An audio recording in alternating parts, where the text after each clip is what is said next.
Derek Chauvin has been found guilty in the killing of George Floyd after a 3-week-long trial.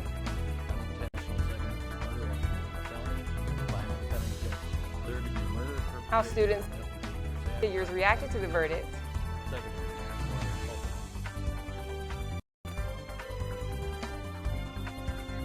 And how the annual volunteer opportunity at KU continues to impact the Lawrence community. All that and more right now on KUJH.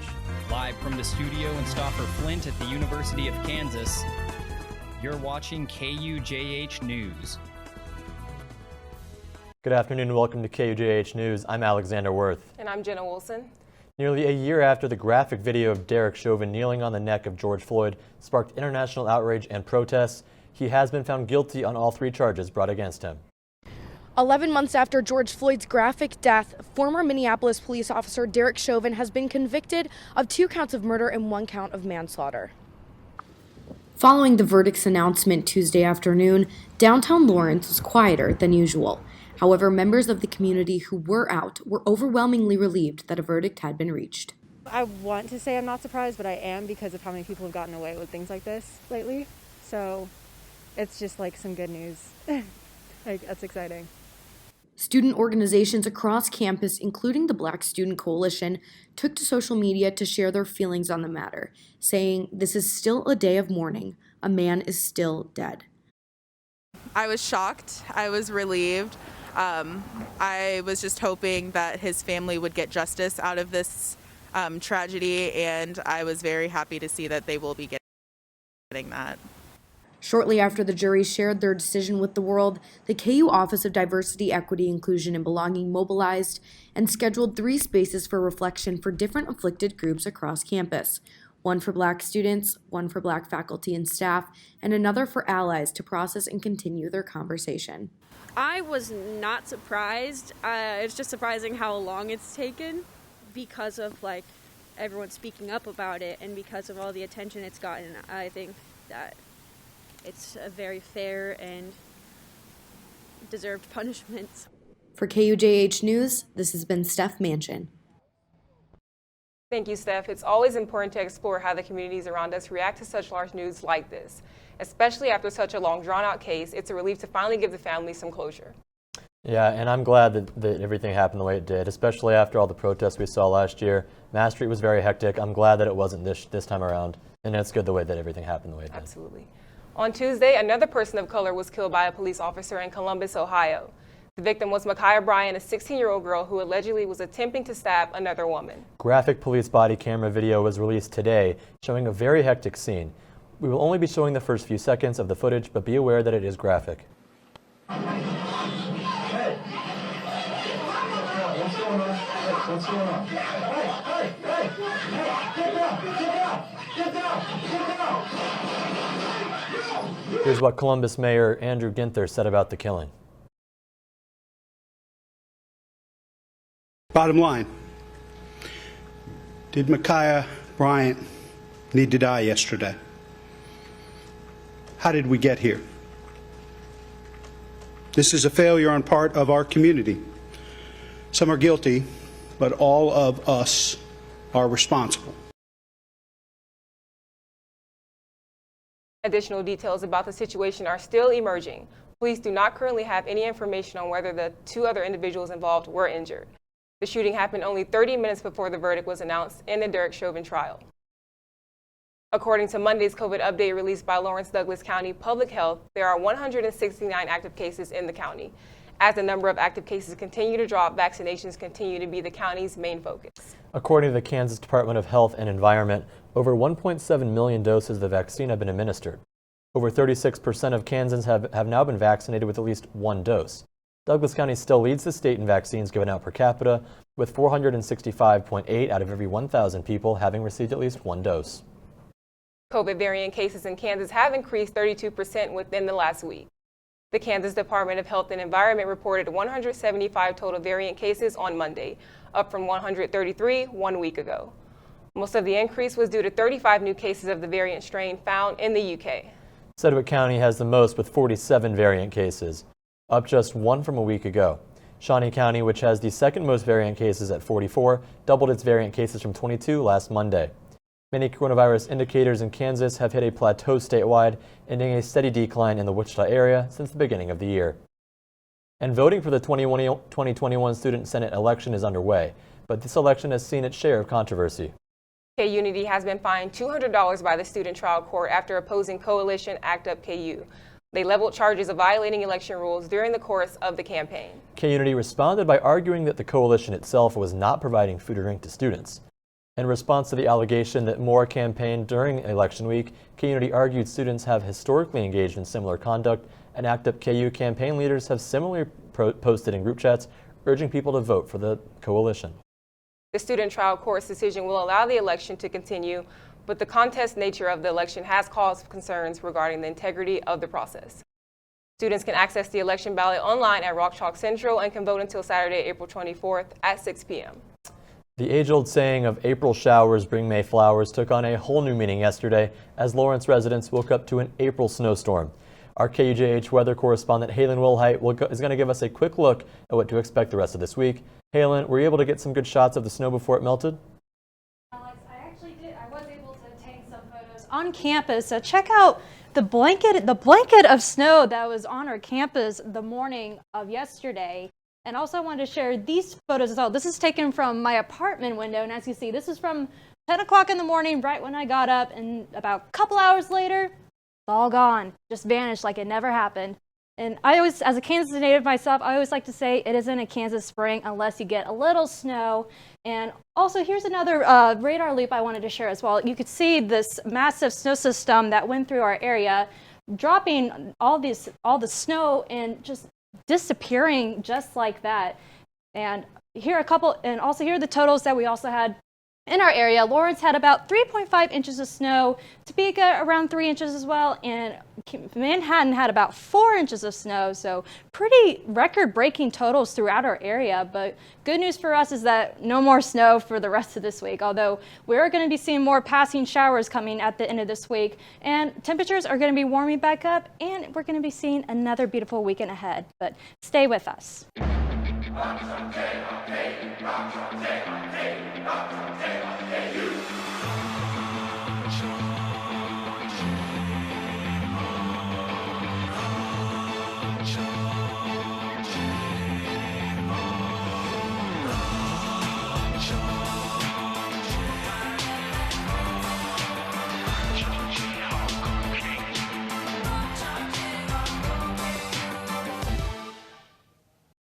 Welcome back. Although COVID has restricted volunteering for most of the year, the big event has tried to work around it.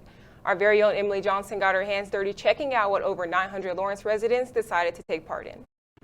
An important part about being a member of any community means lending a hand to those in need.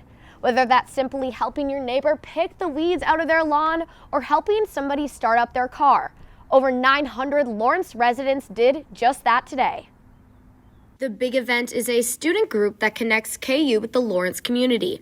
Each year, students, faculty, and staff volunteers work at local job sites during one day of service. Big Event's main mission is to say thank you to the Lawrence community. That is our goal. Lawrence supports KU all year long, and it's just our way for the students, faculty, and staff to just show their support for the community. Volunteers are split up and sent to different job sites around Lawrence. Each job site is different, with tasks including raking yards, cleaning windows, moving furniture, picking weeds, and moving rocks. Volunteering I feel is a really integral part of what we do as a society and helping those in need. Volunteers are sometimes at job sites for hours, working hard to help community members. So I think especially during these times, it's really important to be there for others and just get out there and help. You will really make someone's day by volunteering anywhere. Hopefully the Big Event inspires you to do some more helpful work around your community. This has been Emily Johnson, picking weeds for KUJH News. Thank you, Emily. And I actually participated in the Big Event a few years ago, and it is such a good way to get involved in the local community. And I would encourage everyone watching to get involved next year as well. It's just great. Every year, the KU Journalism School picks someone to accept the William Allen White National Citation Award. Martin Barron, recently retired executive editor for the Washington Post, was selected as the recipient in 2020, but due to the pandemic, the ceremony was postponed to this year. Martin Barron is currently speaking at the virtual ceremony right now, but KUJH's executive producer, Carly Johnson, had the opportunity to interview him earlier today. Let's have a look. So thinking back to when you were getting ready to start your career, what did you do to stand out in the job market, and are there any specific strategies you used to land that first job? Well, I would say I did a couple of things. One is that I worked for my hometown newspaper every summer that I could, so 3 summers in a row.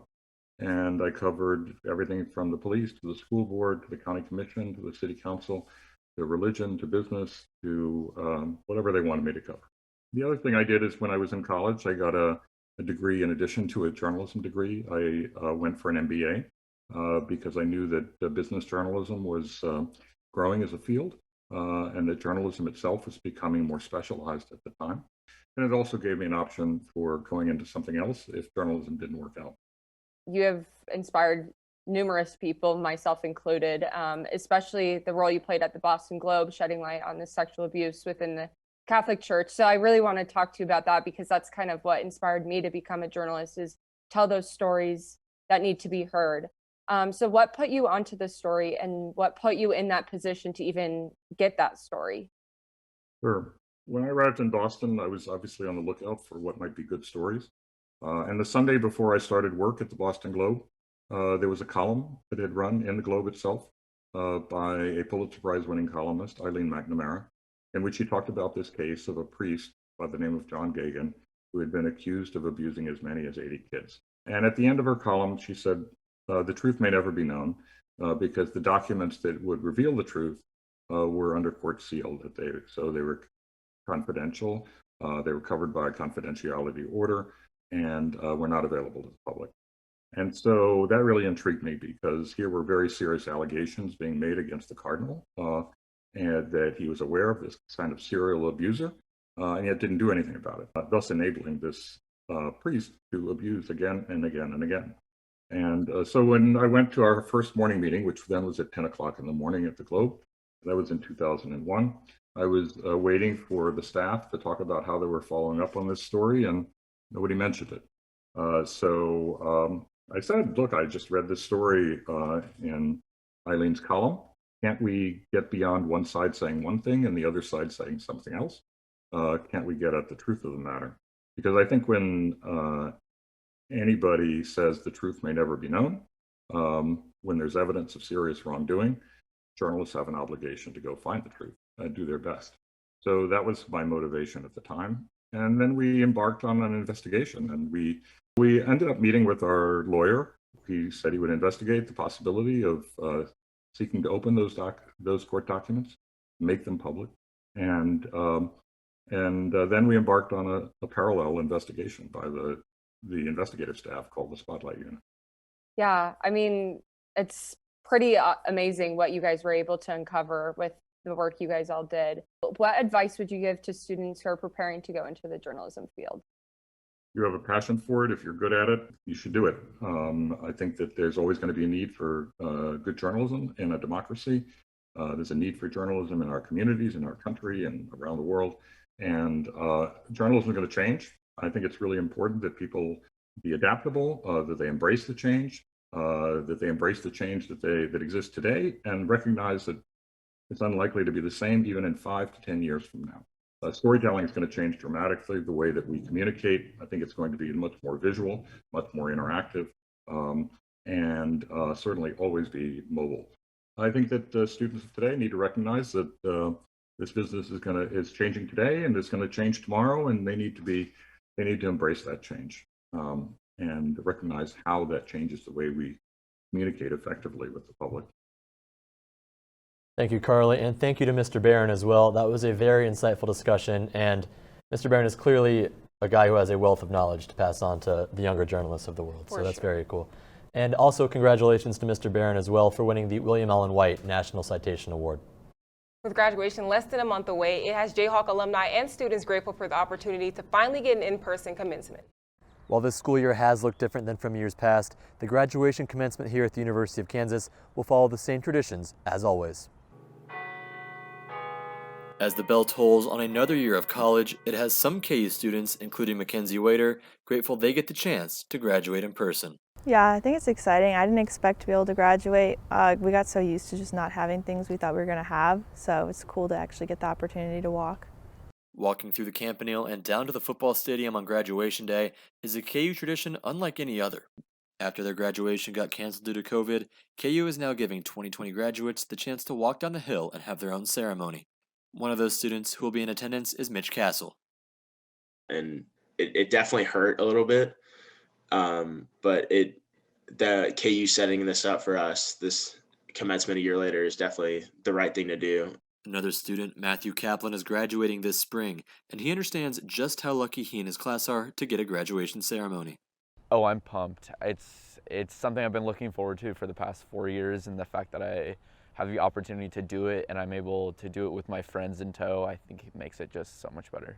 Come May 16th, Memorial Stadium will be filled with family and friends as they watch their graduates take their next steps in life. Those graduating and attending the ceremony will be asked to follow university and local COVID-19 guidelines, including social distancing, wearing masks, and sitting with their respective groups. The class of 2021 is looking ahead to what their life will be like after graduation. KUJH reporter Matthew Johnstone spoke to two seniors about their plans. After a year and a half of the coronavirus pandemic impacting their education, seniors are ready to end their career with KU and walk down the hill on May 16th. Many members of the class of 2021 will be attending grad school or will be entering the workforce, an accomplishment after a year full of hardship. Ben Grimes, a senior from Chicago, will graduate with a dual film and English degree with a minor in theater. After graduation, he will attend the University of Southern California for its film and television production program. I think it's fair to say that COVID-19 impacted my decision on what I was going to do post-graduation. It has definitely had an effect on, my last year of school, obviously year and a half of school, and kind of the way that I've had to approach wrapping up my final year at KU. But since I was 8 years old, I wanted to go to USC, and so that's always been something that I wanted to at least try to pull off. KU senior Zach Thomason is graduating with a Bachelor of Science in Accounting. He will start his position as a risk consultant in New York City come August. Zach reflects on what made his KU experience so memorable. I talked to my friends at other schools. I don't think I could have even come close to replicating the experience I had at KU anywhere else. It has truly provided me with a once-in-a-lifetime opportunity to really not only find myself, but I'd like to think, change this campus in ways that are meaningful for student life, help work on projects that I and other students were passionate about, and really just make the most of the 4 years that I had here. And Lawrence itself, it's my favorite place in Kansas. When I am off, on the East Coast, and when I come back to town, I will always make time for a trip to Lawrence. While their final year has been anything but ordinary, these seniors, along with the other members of the class of 2021, have proven their drive and commitment to success. For KUJH News, I'm Matthew Johnstone. We here at KUJH wish the best of luck to all the seniors with their future endeavors. And after the break, Lauren Hugo brings us everything new in entertainment. Stay with us.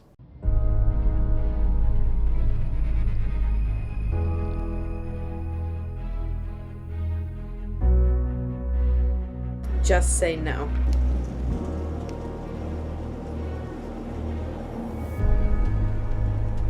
Just say no. Just say no. Just say no. Just say no.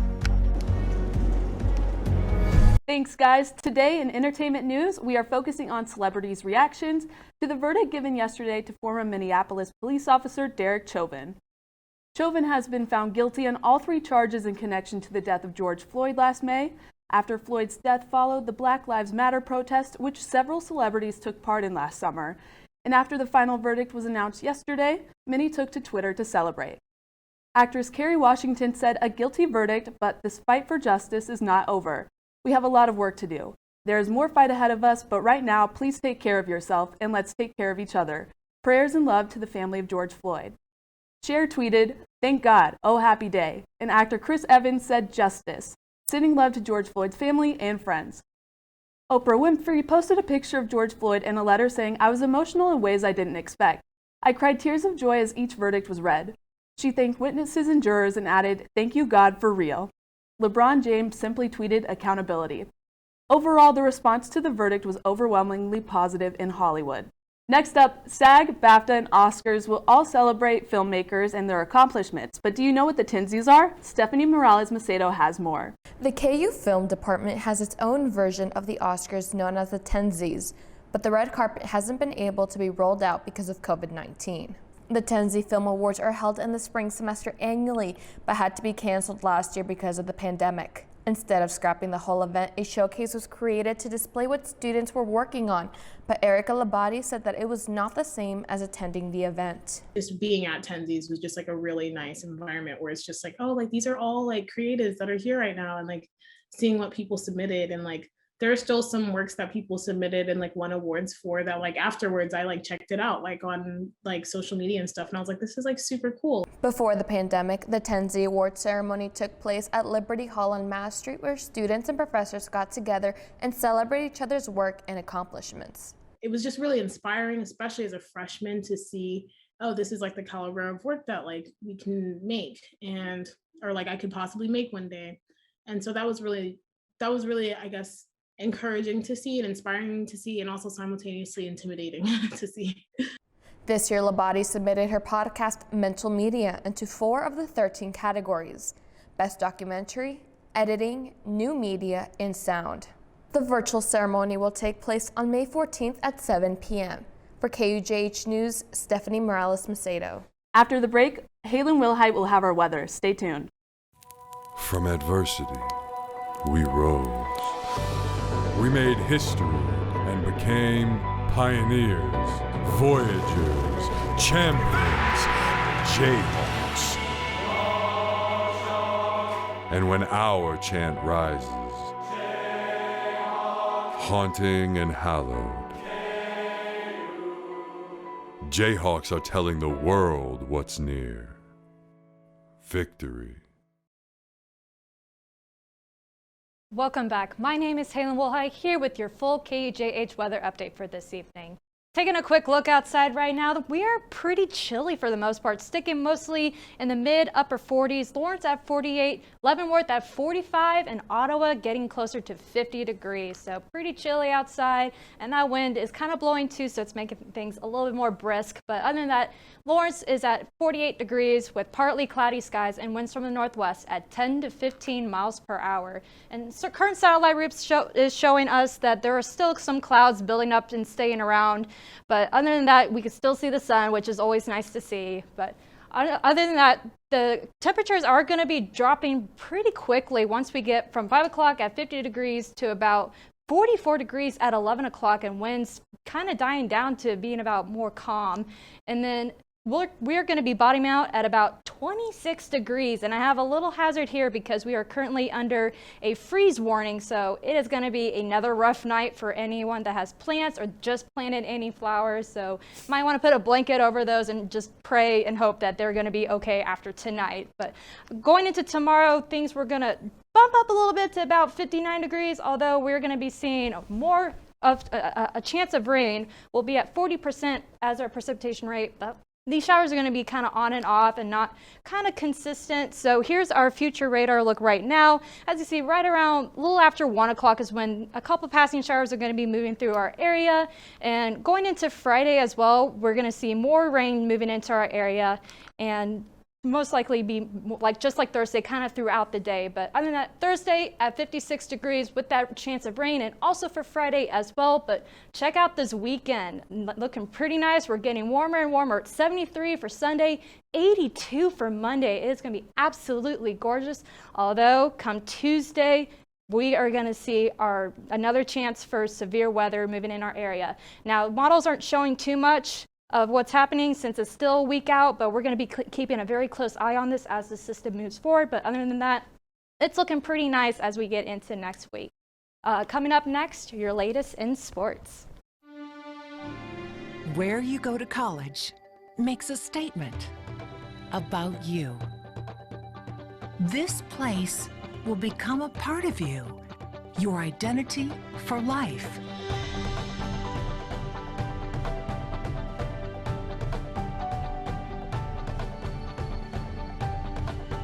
The University of Kansas. A great place to be you. Welcome back. Last summer, the killing of George Floyd and subsequent protests sparked a strong social justice movement in sports. Many jerseys, helmets, stadiums, and arenas put the phrase Black Lives Matter on display as athletes and teams across the world boycotted their games to protest Floyd's death. Now the sports world reacts once again, this time to the verdict. We'll go to KUJH sports anchor Miranda Saver for more. Thanks, Alex and Jenna. The sports world was as quick to respond to the verdict of the Chauvin trial as it was to George Floyd's death last May. The NFL, MLB, NHL, NBA, and WNBA, along with Major League Soccer and the National Women's Soccer League, have each issued statements in response to the convictions. NFL Commissioner Roger Goodell released a personal statement to league players' employees, saying, quote, "Today's outcome in the Derek Chauvin trial in Minneapolis does not undo the loss of life. Mr. George Floyd should be here with us today." Goodell went on to say, quote, "We must continue to help move our society toward a more equal and just tomorrow," end quote. Reaction from athletes poured in on Twitter following the verdict, and many teams across the leagues also released their own statements, including each of the 6 professional sports teams in Minnesota. The statements condemn racism and call for unity and healing in the wake of the trial. The Las Vegas Raiders were one of the franchises that released a statement after the convictions, but it was met with immediate backlash. The post featured the phrase "I can breathe" and was criticized for being insensitive, as George Floyd's dying words were "I can't breathe." The Raiders faced pressure to delete the tweet, and owner Mark Davis took responsibility for it, saying he meant no disrespect to the Floyd family. Davis was inspired by George Floyd's brother Philonis, who said after the verdict, quote, "Today, we are able to breathe again."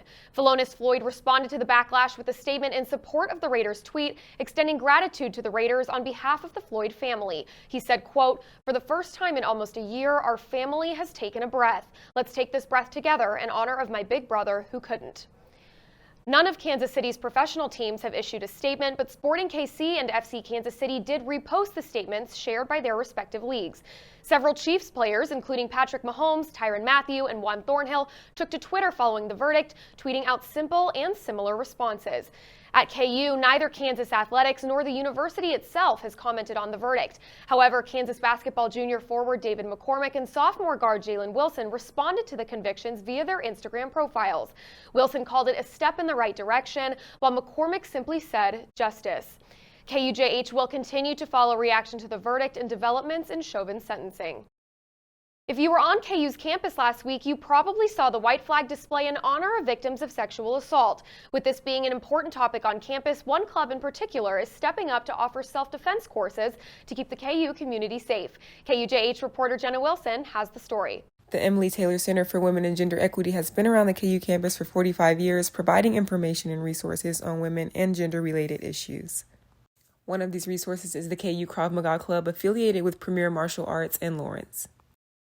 Our goal is to help, educate our students as well as our community how to safely, both physically and mentally defend yourself, using, verbal as well as physical, de-escalation tactics. Premier instructors discuss why it is particularly important for women to receive the proper training.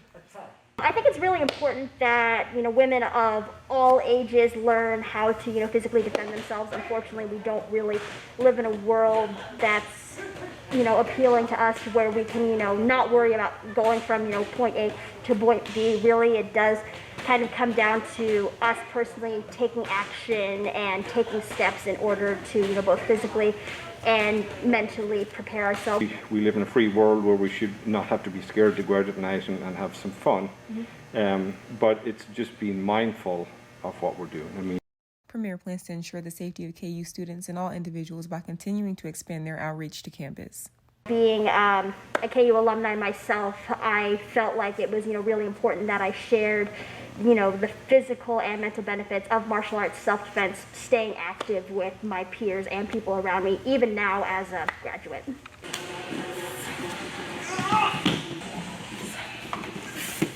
I definitely feel more prepared to defend myself now, guys. To join the KU Krav Maga Club. This is the Emily Taylor Center located inside the Union. KUJHNews, Jenna Wilson. Thanks, Jenna. I might have to head over to the Taylor Center to check that out. When we come back, we'll have an Earth Day story. Stay with us. In 2018, 22 billion water bottles ended up in a landfill. A smart way to prevent waste is by using a reusable water bottle. A reusable water bottle is an easy way to have water without using plastic. A reusable water bottle is an alternative with many benefits. Some benefits include saving money, durability, and helping the environment. Staying hydrated is important, so you might as well save the environment and your pocket while doing so. Tomorrow marks the 51st anniversary of Earth Day. More than 190 countries celebrate the holiday, which connects people to nature and reflects how they treat the environment around them. Here's what's happening on campus.